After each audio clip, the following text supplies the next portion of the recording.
Hello everyone, स्वागत है आप सभी का आज के इस नए वीडियो लेक्चर में। मैं हूं आपका दोस्त दीपेश गहलोत और आज हम बात करने वाले हैं भारतीय राजनीति में एक बहुत ही मुद्दा गर्मा गया क्या है। जैसा कि आप मेरे पीछे खबर देख ही चुके हों और बहुत सारे मीडिया हैंडल्स में वीडियो आने के पहले आप देख चुके होंगे क्या कि केजरीवाल क्यों हुए गिरफ्तार। ऐसा क्या हुआ कि जो हमारी नई दिल्ली है, नई दिल्ली के चीफ मिनिस्टर अरविंद केजरीवाल जी को, जो एक सिटिंग चीफ मिनिस्टर हैं, उनको क्या कर लिया गया है, ईडी द्वारा उठा लिया गया, अरेस्ट कर लिया गया। ऐसे क्या कारण है, इनको हम जानने का प्रयास करेंगे। भारत आजाद हुआ है 1947 से, जब से हमारी शासन व्यवस्था यहाँ पर आई है। शासन व्यवस्था आने के लगभग इतने 75-76 सालों के अंतराल में ऐसा पहली बार हुआ है कि किसी सिटिंग चीफ मिनिस्टर को यहाँ पर ईडी ने क्या कर लिया है, उठा लिया। क्या है कारण, इसको जानने का प्रयास करेंगे। ये वीडियो तो आप लोगों ने, मतलब ये न्यूज तो आप लोगों ने सब जगह सुन ली होगी कि यहाँ पर अरविंद केजरीवाल को अरेस्ट कर लिया है, अरविंद केजरीवाल को ये फला व्यक्ति ले गया, इनसे इतने घंटे पूछताछ करी। मैं आपको इस वीडियो के अंदर ये बताऊंगा कि अरविंद केजरीवाल की ये कहानी शुरू कब से हुई थी, किन कारणों की वजह से इनके अलग अलग मंत्री समय समय पर ईडी के द्वारा उन्हें बुलाया गया, अरेस्ट करा गया। इन सभी को हम आज चर्चा में देखने वाले। ठीक है, तो देखिएगा, यहाँ पर खबर है जैसे कि हमारे सामने, केजरीवाल को क्या कर लिया, गिरफ्तार कर लिया है। ये कार जाती हुई दिख रही है, इस कार के अंदर उन्हें ले जाया गया था।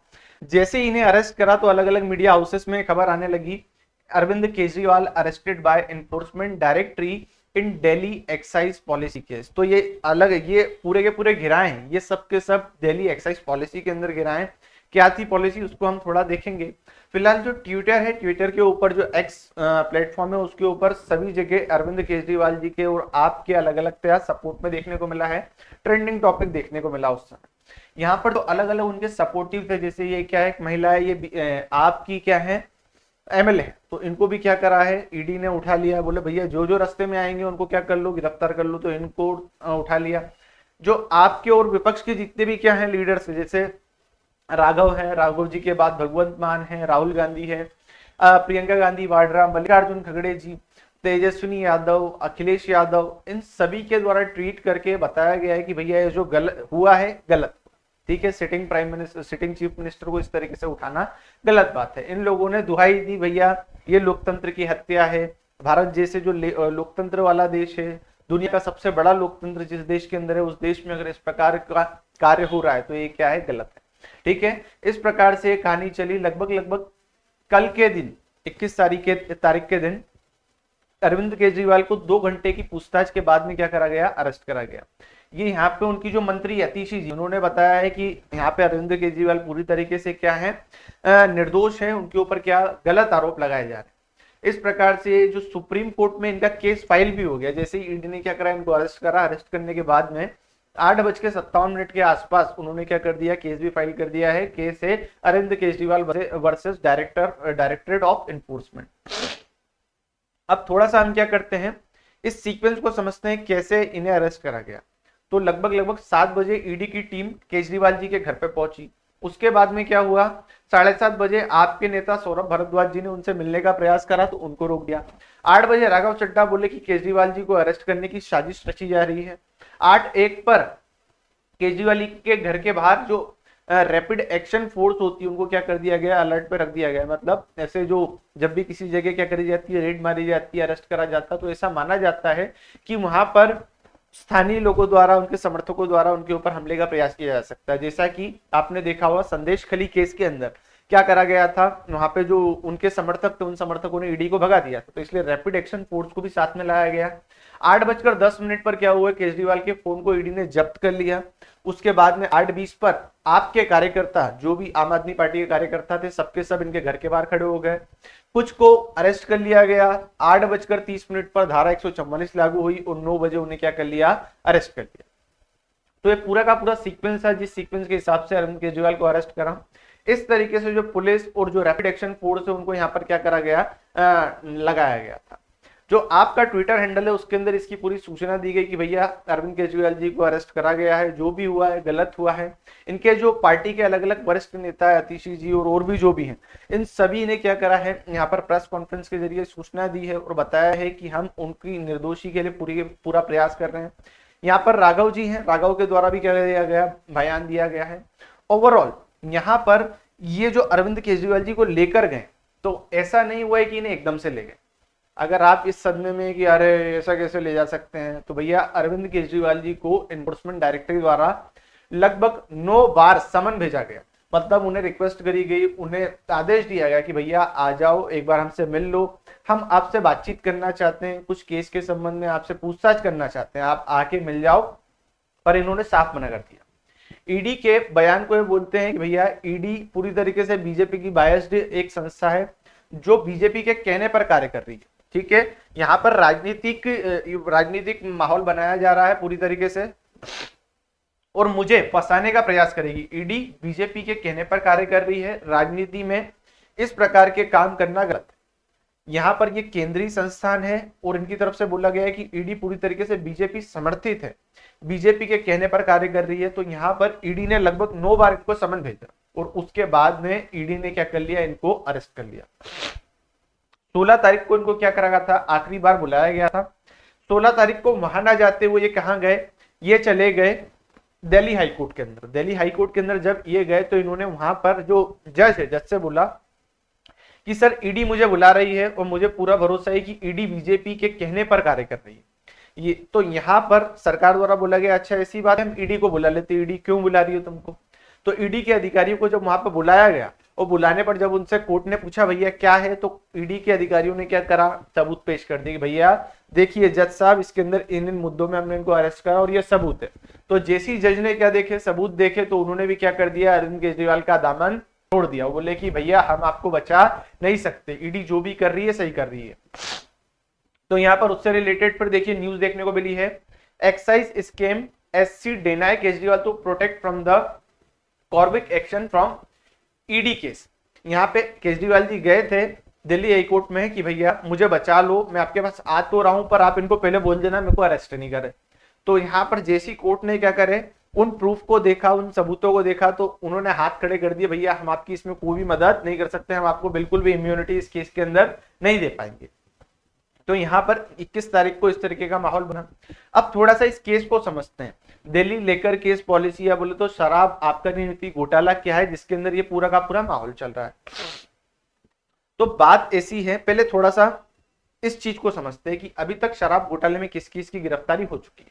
ठीक है, यहाँ पर इनको तो आप जानते हैं, संजय सिंह है, इसके बाद में ये क्या है, मनीष सिसोदिया डिप्टी सीएम है। डिप्टी सीएम के बाद में यहाँ कुछ अजीब से नाम मिलेंगे आपको, अजीब से नाम इन द सेंस ये अपने उत्तर भारत के नहीं है, दक्षिण भारत के नाम है। विजय नायर, समीर महेंद्रू, अमित अरोड़ा, राघव मागुंटा, पी शरद रेड्डी, उसके बाद में अभिषेक बोनापल्ली, विधु बाबू गोंट्राला, ये अलग अलग नाम है। इन अलग अलग नामों को पढ़ के आपको इतना तो समझ आ गया होगा कि इस केस के अंदर जो भी अरेस्ट हुए व्यक्ति हैं, वो अरेस्ट होने वाले व्यक्ति उत्तर भारत के कम है, दक्षिण भारत के ज्यादा है।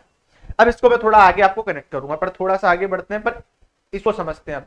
Explain what is the Delhi liquor policy case. तो अब देखिए, जब कोरोना काल आया था तो कोरोना काल के अंदर हमारे देश की इकोनॉमी ठप पड़ रही थी। उस समय क्या हुआ था, सरकारों के पास पैसा कम था और आज तक हम जानते हैं, आज तक के इतिहास में राज्य सरकारों की आय का सबसे बड़ा जो क्या होता है, स्रोत होता है, वो शराब से प्राप्त आय होती है।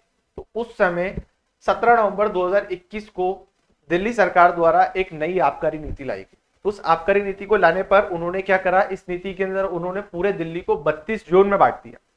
32 जोन में बांटने के बाद में इन्होंने हर एक जोन में बताया कि लगभग 27 दुकानें होंगी और ऐसे करके पूरे दिल्ली के अंदर 849 दुकान खोलने का इन्होंने क्या करा, वादा करा।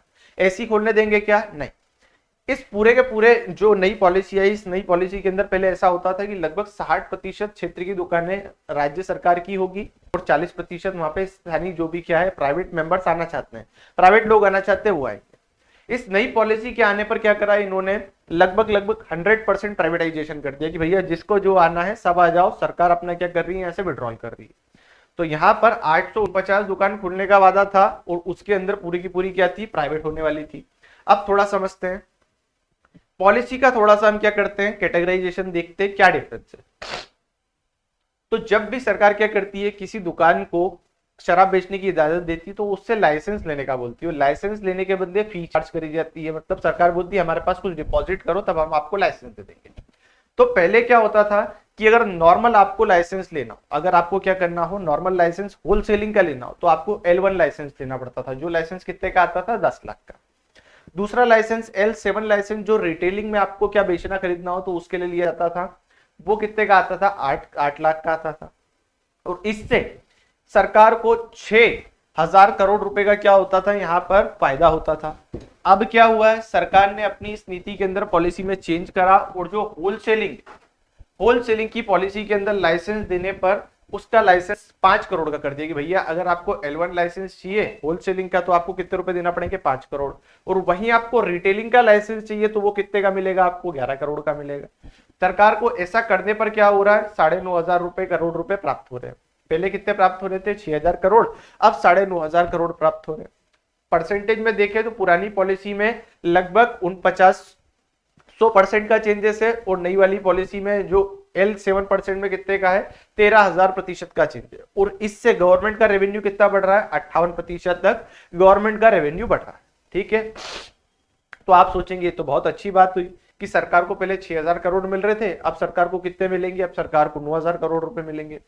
सरकार बोल रही इतना ही नहीं, थोड़ा और इसका क्या करो, प्राइस चेंजेस देखो। पुरानी पॉलिसी में अगर 750 ml की कोई बोतल खरीदी जाती थी तो वो 530 की बेचते थे, उसके अंदर कारोबारी को 33 रुपए का मुनाफा होता था, और सरकार को मुनाफा कितने का हो रहा है, 329 रुपए का। और नई पॉलिसी आने पर वो कितने की बिकेगी, 560 की बिकेगी, और वहां पर क्या होगा, 363 रुपए व्यक्ति को मिलेंगे, जबकि कितने रुपए, 3 रुपए 3 रुपए 78 पैसे सरकार को मिलेंगे। तो इस तरीके से यहाँ पे देखिएगा ये मतलब फ्रैक्शन देखने को मिलेगा आपको। तो आप सोचेंगे ये तो अच्छी बात है, यहाँ पे क्या हो रहा है, व्यापारी ज्यादा कमा रहा है, सरकार कम कमा रही है, उसके बाद भी यहाँ पे आपको क्या हो रहा है, सरकार को 9,500 करोड़ रुपए प्राप्त हो रहे हैं, तो ये अच्छी बात है। घोटाला कहाँ पे, यहाँ पे अरविंद केजरीवाल और अन्य व्यक्तियों को क्यों पकड़ा गया, तो घोटाला इसको बनाने की प्रक्रिया में था।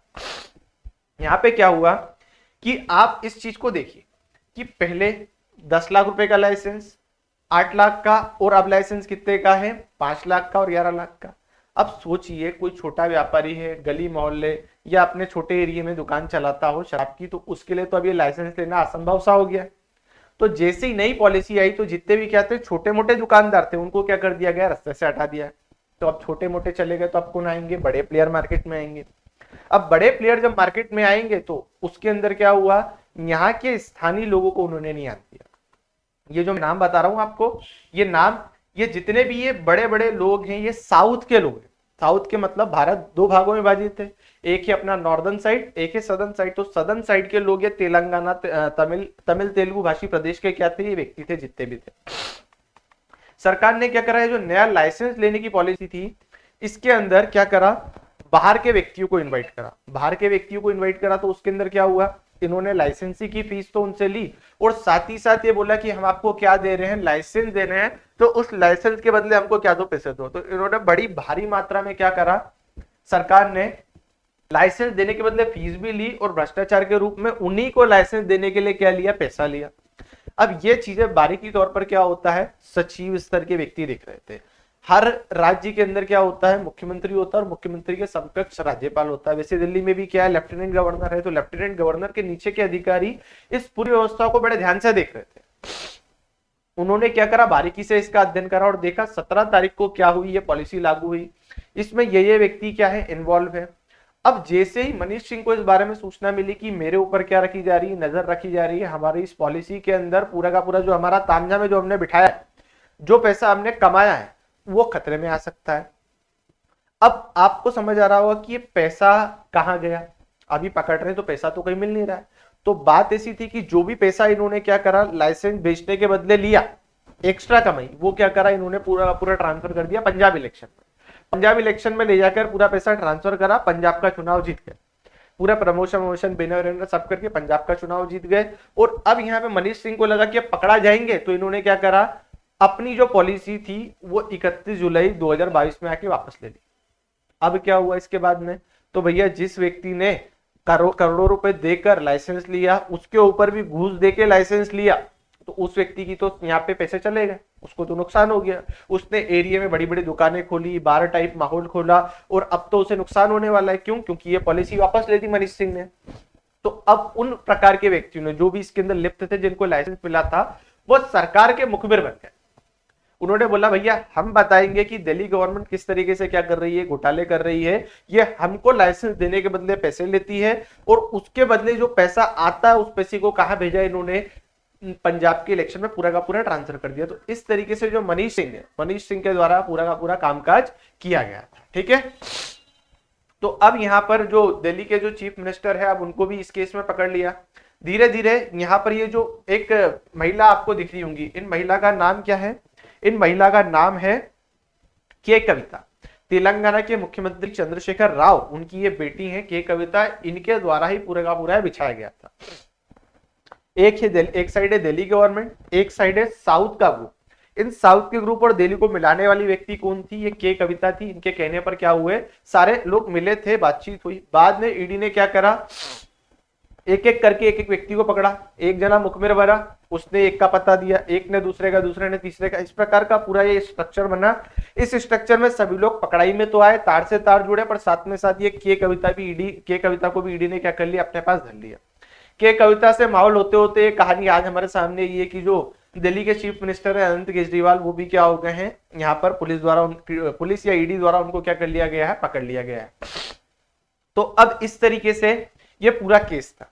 इस केस के अंदर क्या हुआ, अरविंद केजरीवाल जी ने पूरा प्रयास तो करा कि मैं बच जाऊंगा, पर वो बच नहीं पाए। यहाँ पर फिर धीरे धीरे जो क्या थे मिनिस्टर, धीरे धीरे तार से तार जुड़े। जो बड़े बड़े मिनिस्टर थे, उन मिनिस्टर्स को क्या करा गया, साइड बाय साइड एक एक करके ईडी अपने पास बुलाती रही पूछताछ के लिए, और बाद में फिर इनको क्या कर लिया गया, अरेस्ट कर लिया गया। ठीक है, तो यहां पर पूरा का पूरा जो पेज निकला वो किन लोगों ने, जिन लोगों ने दुकान खरीद रखी थी, जिन लोगों ने पैसा देके आए थे, उन लोगों ने पूरी की पूरी पोल पट्टी खोल दी। अब बात आती है कि यहाँ पे तो क्या है, जो अरविंद केजरीवाल जी है वो तो दिल्ली के क्या है, चीफ मिनिस्टर है। अगर वो चीफ मिनिस्टर हैं तो वहां पर क्या होगा, अब क्या राष्ट्रपति शासन लग जाएगा। अगर वहां पर किसी भी हमारे देश के अंदर अलग अलग राज्य, अगर वहां पे मुख्यमंत्री अगर हट जाता है या किन्हीं कारणों से मुख्यमंत्री कार्य करने लायक नहीं होता है, तो वहां की शासन व्यवस्था को चलाने के लिए क्या करा जाता है, राष्ट्रपति शासन लगाया जाता है। तो अभी क्या राष्ट्रपति शासन लग जाएगा। तो देखिए, अभी तक हमारे देश के अंदर किसी भी सिटिंग चीफ मिनिस्टर को हटाया नहीं गया था, उठाया नहीं गया था। तो अभी जो अलग अलग प्रकार के हमारे यहाँ पद है, जैसे प्रधानमंत्री, केंद्रीय मंत्री, लोकसभा सांसद, राज्यसभा, सीएम, विधानसभा के परिषद जितने मेंबर है, इन सभी को इम्यूनिटी रहती है। अगर ये क्या है, सिविल मामले में किसी प्रकार से इनके ऊपर फाइल होता है केस, तो इनको क्या गिरफ्तारी नहीं होती। पर अगर क्रिमिनल मामले में केस दायर हो जाता है तो इनके ऊपर फिर गिरफ्तारी हो सकती है। तो उसी प्रकार की गिरफ्तारी अभी किसके ऊपर हुई है, सीएम अरविंद केजरीवाल के ऊपर हुई है। अब यहाँ पर क्या होगा, धीरे धीरे उनके ऊपर केस चलेगा, पर अभी तक यहाँ पर केस की क्या हुई है, कोई सुनवाई की प्रक्रिया आगे नहीं बढ़ी है। सिर्फ जो सुप्रीम कोर्ट के अंदर केस फाइल हो चुका है, बहुत जल्दी इनका केस क्या होगा, आगे बढ़ेगा। अभी की स्थिति में क्या है, इनकी जो मंत्री है जिनका नाम क्या है, एतीशी जी, इन्होंने अपनी तरफ से बयान दिया है कि हमारे जो सीएम है वो जेल के अंदर से शासन करेंगे। पर चुनावों के अंदर क्या होता है, हमारे जो लोक प्रतिनिधि अधिनियम, जनप्रतिनिधि अधिनियम है, उसके अंदर बताया जाता है कि कोई भी व्यक्ति को अगर 2 साल से अधिक की सजा हो जाती तो वो अपने पद पर बरकरार नहीं रह सकता है। तो अभी तो सजा नहीं हुई है, पर फिर भी अगर किसी व्यक्ति को चुनाव मतलब जेल के अंदर रहते रहते और शासन करना हो, तो उसके लिए जो वहां की जिस भी जेल के अंदर एक केस फाइल हुआ हो, तो वहां से परमिशन लेनी पड़ेगी। अरविंद केजरीवाल आगे अब चुनाव की उनकी स्थिति क्या रहेगी, पद पर बने रहेंगे या नहीं रहेंगे, ये तो कौन डिसाइड करेगा, कोर्ट डिसाइड करेगा। ठीक है, ये एक छोटी सी जानकारी थी जो मैंने आपके सामने प्रस्तुत करी है। ओवरऑल इस पूरे घटनाक्रम के अंदर मैंने आपको बताया अभी उन्हें क्यों अरेस्ट करा गया, कहां से प्रक्रिया शुरू हुई, कैसे ये केस बना, कौन था सदन ग्रुप, किस तरीके से कनेक्ट हुआ, के कविता ने उनको कनेक्ट करा, बाद में ये सब कैसे मिले, कैसे घोटाले की पोल पट्टी खुली, मनीष सिंह ने पॉलिसी वापस लेने के बाद जिन लोगों का पैसा लगा था उन लोगों ने क्या कर दिया, सरकार के ईडी के साथ में मिल गए, तार से तार जुड़ते गए और एक एक करके इन सभी को क्या कर लिया गया, उठा लिया गया। तो ये पूरा मैटर था। कैसा लगा आपको? अगर अच्छा लगा हो तो इस वीडियो लेक्चर को आप अपने फैमिली, फ्रेंड्स, दोस्तों के साथ में क्या कर दीजिए, शेयर कर दीजिए। मैं ऐसी ही कुछ इंपॉर्टेंट वीडियो आपके साथ शेयर करता रहता हूं, तो उन सभी वीडियो को देखने के लिए आप इस चैनल के नीचे, वीडियो के नीचे लाल कलर का सब्सक्राइब बटन है, उसको दबा दीजिए और बेल आइकन को भी प्रेस कर दीजिए। इससे संबंधित अगर कोई भी अपडेट आता है तो उस अपडेट को मैं आपके साथ यहाँ पे प्रदर्शित करता रहूंगा। मिलते हैं किसी नए वीडियो लेक्चर में, तब तक के लिए धन्यवाद। जय हिंद, जय भारत।